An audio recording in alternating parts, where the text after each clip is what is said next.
देखिए, अगर ये तरीके मैंने सब देखे हुए हैं, पॉलिटिक्स के कारज़ार में बहुत अरसा हो गया, ये सब तरीके मैं जानती हूँ।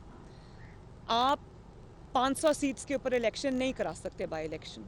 और अगर आप बाई इलेक्शन देखें, पूरी ऑपोजिशन जब रिज़ाइन कर देती है, आपके पास कोई चारा नहीं है।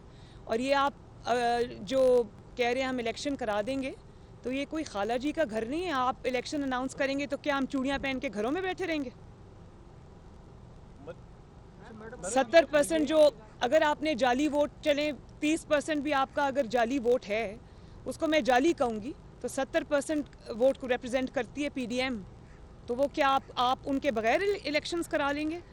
आप अगर पीडीएम रिज़ाइन करती है, जो कि इंशाअल्लाह ताला हम करेंगे, आप इलेक्शन नहीं करा सकते। और अगर आप समझते हैं कि आपकी इन धमकियों को से कोई मरूब हो जाएगा, डर जाएगा, तो ये बिल्कुल उसी तरह की बात है कि जब आप पीडीएम का लाहौर का जलसा हो रहा था, आप अपने कुत्तों के साथ अपनी तस्वीर जारी कर रहे थे, तो वो आप कुत्तों को नहीं बहला रहे थे, आप अपना खौफ बहला रहे थे। जितने भी लोग थोड़ी बहुत भी नफ्सियात को समझते हैं, वो जो तस्वीर इशू हुई थी, उसके पीछे आपका खौफ झलक रहा था, आपकी नफ्सियात झलक रही थी।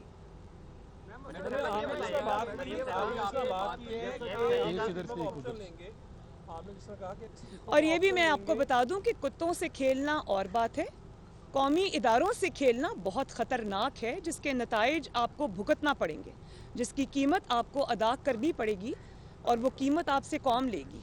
जी, आपने जिस तरह बात की कि हम अपना इस्तीफे तो हमने देने ही है, अगर ये ऑर्डिनेंस ले आते हैं फ़ौरन, तो क्या पीडीएम अपने फैसले के ऊपर कोई नज़रसानी करते हुए, कौन सा ऑर्डिनेंस? अगर पहले सेनेट में एक तो फौरी तौर पर अगर कहते हैं कि इलेक्शन जल्द करा लेते हैं, सेनेट के इलेक्शन, और उसके साथ साथ नहीं, मैंने मैंने ऑर्डिनेंस मैंने इसमें पहले ये बात कर दी है कि ये ऑर्डिनेंस के ज़रिए नहीं हो सकता। उनको वाया सुप्रीम कोर्ट जाना पड़ेगा, उनको वाया सुप्रीम कोर्ट जाना पड़ेगा, और सुप्रीम कोर्ट के ऊपर भी पाकिस्तानी कौम की नज़रें, मुझे उम्मीद है कि सुप्रीम कोर्ट कौम को मायूस नहीं करेगी और आइन का हुलिया बिगाड़ने वालों का साथ नहीं देगी। ऑर्डिनेंसेस के ज़रिए आप आइन को बुलडोज नहीं कर सकते।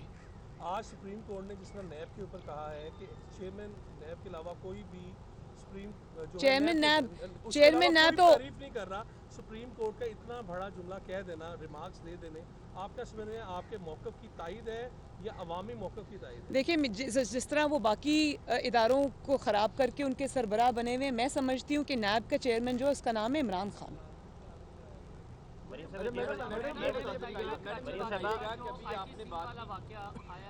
आर्मी चीफ और आईएसपीआर की जानिब से जो रिपोर्ट जारी की गई, उसके बाद एक तूफान भी उठा, मियां नवाज शरीफ ने आपने रिजेक्ट किया। एक बिलावल भुट्टो जरदारी की जानिब से भी कमेटी बनाई गई थी, सिंध काबीना की, उसकी रिपोर्ट क्या बिलावल से डिस्कस हुआ है कि कब आप रिपोर्ट ला रहे हैं, मामला क्या था, या पीपल्स पार्टी आपकी, आप क्योंकि इत्तेहादी जमात है तो मामला रफा दफा कर दिया? नहीं, रफा दफा नहीं, उसकी जो रिपोर्ट सामने आनी थी वो आ चुकी है। पूरी कौम को नहीं, मैं बड़ा शुक्रिया अदा करती हूँ जिसने भी ये एडवेंचर किया। उसने मियां नवाज शरीफ और पीडीएम के बयानिए को मज़ीद तक़वियत भी दी, उस पर मोहर भी सब्त कर दी कि वो जो कह रहे हैं सच कह रहे हैं। और वो इस बात पे भी मोहर सब्त हो गई थी कि ये हुकूमत इमरान खान की नहीं है, वो मिस्टर खामखा है, ताबेदार खान है, उसको तो कोई पूछता भी नहीं है। लेकिन उस केस के जितने भी फैक्ट्स थे वो कौम के सामने आ चुके हैं। मेरा नहीं ख्याल कि अब उस पर किसी भी रिपोर्ट की ज़रूरत है। फैक्ट्स कौम के सामने हैं, जिन्होंने किया था उन्होंने एडमिट कर लिया। मॉडल टाउन में मीटिंग हुई और उस मीटिंग के बाद एक बयान आया जावेद लतीफ़ की जानिब से कि 4 से 6 लोग विकेट के दोनों साइडों पे खेल रहे हैं, तो क्या आपको उनका पता है और क्या जज़ा और सज़ा उनके लिए होगी उन 4 से 6 लोगों के लिए? देखिए, मैं सिर्फ इतना जानती हूँ कि मुस्लिम लीग नून जो मुस्लिम लीग की हिस्ट्री रही है, एज अपोज टू दैट, इतने टफ़ टाइम्स के बावजूद, इतने टेस्टिंग और इतने ट्राइंग टाइम्स के बावजूद, मुस्लिम लीग नून माशाअल्लाह जिस तरह मुत्तहिद रही है, जिस तरह नवाज शरीफ साहब की क़यादत में मुत्तहिद है, और तकसीम होने से उसने इनकार किया, जबर का सामना किया, रियासती जबर का सामना किया, सारे मजालिम का सामना किया, लेकिन फिर भी मियाँ साहब के साथ और जमात के साथ उन्होंने वफ़ादारी निभाई, मैं मुस्लिम लीग नून को दोनों हाथों से सलाम पेश करती हूँ। इसके अलावा मेरा नहीं ख्याल कि इसमें कोई दो राय है कि मुस्लिम लीग नून जो है वो मुत्तहिद है। कोई उसमें दोनों जानिब नहीं खेल रहा, कोई ये नहीं कर रहा। सबके ऊपर ज़ाती तौर पे भी मुश्किलात हैं। बतौर जमात भी मुस्लिम लीग नून बहुत बड़े मराहिल से, इम्तहानात से गुजरी है, लेकिन ज़ाती तौर पे भी मैं पर्सनली जानती हूँ कि MNAs MPs से लेके वर्कर्स से लेके जो लोकल बॉडीज़ के हमारे ओहदेदार हैं उनसे लेके इनके मजालिम से कोई बचा नहीं है। इन्होंने पूरी कोशिश की है जमात को तोड़ने की, लेकिन इनको तारीखी निदामत और शर्मिंदगी और नाकामी का सामना करना पड़ा है। और इंशाल्लाह मुस्लिम लीग नून मुत्तहिद है और रहेगी। मरियम साहब ये बताइएगा कि आपने अभी सेनेट इलेक्शन के हवाले से बात की है, तो सेनेट इलेक्शन आप पूछिए। सेनेट इलेक्शन के हवाले से आपने बात की है, तो पिछले जो इलेक्शन हुए थे वो 3 मार्च को हुए थे, इस टेन्योर से पहले हुए थे, जो आप वक्त बता रही हैं उससे पहले हुए थे। तो अगर कैबिनेट ये मंजूर कर लेती है तो आप लोग के पास क्या लीगल प्रोसेस होगा कि आप सुप्रीम कोर्ट जाएंगी इस प्रोसेस के ऊपर, कि अगर कैबिनेट के फैसले को चैलेंज करेंगे आप लोग? इस पे कैबिनेट फैसला नहीं कर सकती, ये फैसला ECP को करना है। और हमें अगर सुप्रीम कोर्ट जाना है, क्या लीगल रेमेडीज़ अवेलेबल हैं हमें और क्या हम इस्तेमाल करना चाहते हैं, ये फैसला PDM करेगी इंशाल्लाह। अच्छा मैडम ये बताइएगा कि ये आसाब की जंग है जो इस वक्त जारी है, इमरान खान साहब ने अगर ये फैसला किया कि वक्त से पहले वो सेनेट इलेक्शन करवा लेते हैं, तो क्या PDM ने जो उनको डेडलाइन दी है 31 दिसंबर तक की, तो PDM भी अपनी डेडलाइन पर नजरसानी कर सकती है ताकि इनको टफ टाइम किया जाए? आपके सवाल के 2 कंपोनेंट्स से, एक तो आपने असाब की बात की, जिनके असाब शल हो चुके हैं और जवाब दे चुके हैं, वो आपके सामने कि किस तरह पूरा स्केड्यूल उन्होंने पूरा अपनी स्ट्रैटेजी चेंज करके वो उन्होंने पहले कर दिया। ये उनके असाब शल होने की ही निशानदेही करता है। दूसरी बात जो आपने की कि PDM अपने प्रोग्राम को किस तरह से ट्वीक करती है नहीं करती, ये फिर PDM के इजलास में ही फैसला होगा, जिसका ऐलान खुद PDM कर देगी इंशाल्लाह।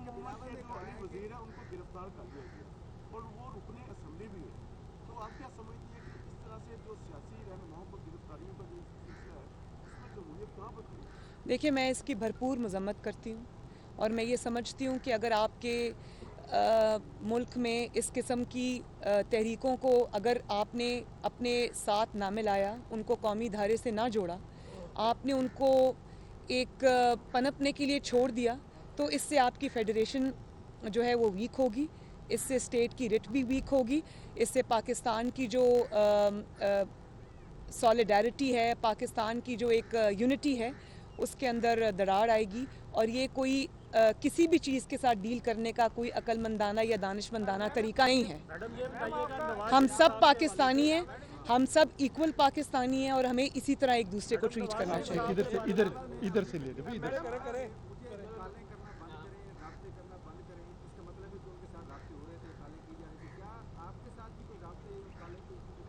जी जी। मैडम ये बताइएगा कि अभी आपने फरमाया कि मुस्लिम लीग है और किसी किस्म का कोई नहीं, आपने इसकी तकलीफ अल्हम्दुलिल्लाह। लेकिन दूसरी जानिब बिलावल भुट्टो साहब ने 2 रोज़ पहले हमें शहबाज शरीफ से मुलाकात की, उनके हवाले से ये खबरें आई हैं कि मियाँ साहब ने उन्हें मुफाहमत का मशवरा दिया है और इस्तीफे का जो ऑप्शन है उससे इस्नाब करने का मशवरा दिया। ये खबरें आई हैं और मीडिया पे चली गई। एज अपोज टू दैट, ये तो सिर्फ मफरूज़ा है ना, और आपको पता है कि आजकल मीडिया पे जिस किस्म की गेम खेली जा रही है वो मुझे सब समझ आ रही है। और ये जानबूझ के इस किस्म की ख़बरें रिलीज़ की जाती हैं कोई नैरेटिव बनाने के लिए, और वो ये नहीं जानते कि झूठ से नैरेटिव थोड़ी देर के लिए तो आपका आ जाता है सामने, लेकिन हकीकत में ये नहीं है। मुझे जो पता चला है वो ये है, और मेरे इल्म के मुताबिक वो कोर्ट में आए हुए थे, जो मुझे पता चला है उन्होंने बिल्कुल इससे उलट बात की है। वो बिल्कुल, अगर नवाज शरीफ साहब का ये फ़ैसला होगा, PDM का ये फ़ैसला होगा कि हमने इस्तीफ़े देने हैं, कब देने हैं, शहबाज शरीफ साहब न सिर्फ उसके साथ हैं बल्कि वो उसको सपोर्ट भी करेंगे, और बल्कि उन्होंने उसके लिए अपनी पार्टी को अहकामात दिए हैं कि उसको उसका टाइमली जो उसके ऊपर जो अमल दरामद है उसको इंश्योर किया जाए। तो ये जो मफरूज़े हैं इनके ऊपर बात मैं ना करूँगी, और ये भी उनके खौफ की अक्कासी है कि वो इन मफरूज़ों के ज़रिए अपने आप को, अपना नैरेटिव ज़िंदा रखने की कोशिश करते हैं। तो ये काबिल तर्स हालत है उनकी।